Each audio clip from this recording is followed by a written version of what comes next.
4 చూడండి నా కష్టం ఏందో చూస్తురు. ఏం ఊరికే వదలను.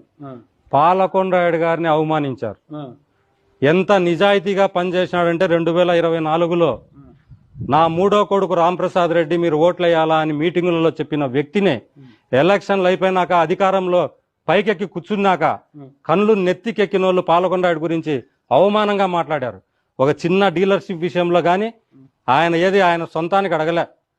ఆయన పార్టీ కోసం కష్టపడిన వ్యక్తులకు డీలర్షిప్లకు దీనిలకు రికమెండ్ చేసిన వ్యక్తిని అవమానకరంగా మాట్లాడినారు. ఆయన చనిపోయే రోజు హాస్పిటల్లో కూడా ఒక రోజు ముందు దాదాపు 7 గంటల సేపు ఆదివారం ఆ రోజు ఆయన ఆ ఐసీయూలో ఉండలేక చాలా ఇబ్బందికరంగా ఉంటే డాక్టర్లు మామూలుగా ఒక 5 నిమిషాల కంటే ఎక్కువ పర్మిషన్ ఇయ్యారు. కానీ ఆయన పరిస్థితి చూసి నాకు పర్మిషన్ ఇచ్చారు. దాదాపు 12 టిఫిన్ తినిపించాను. తర్వాత 4 గంటల సేపు మాట్లాడాడు.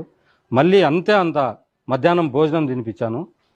దాదాపు మళ్ళా 3 గంటల సేపు అక్కడే కూర్చోబెట్టుకొని మాట్లాడాడు నాతో.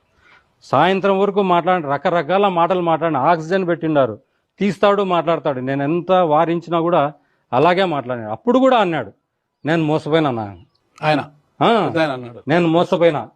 ఇన్నేళ్ళ నా రాజకీయ జీవితంలో ఒకనికి నమ్మి నేను రాజకీయంగా మోసపోయింది ఫస్ట్ టైం మోసపోయినాను. ఎంతో మందిని రాజకీయాలకు తెచ్చినాడు ఆయన. ఎంతో మందికి రాజకీయంగా ఆదర్శం. అలాంటి వ్యక్తి ఎంత బాధపడ్డాడు అంటే ఈ సంవత్సరం రోజులు అట్లా పార్టీగా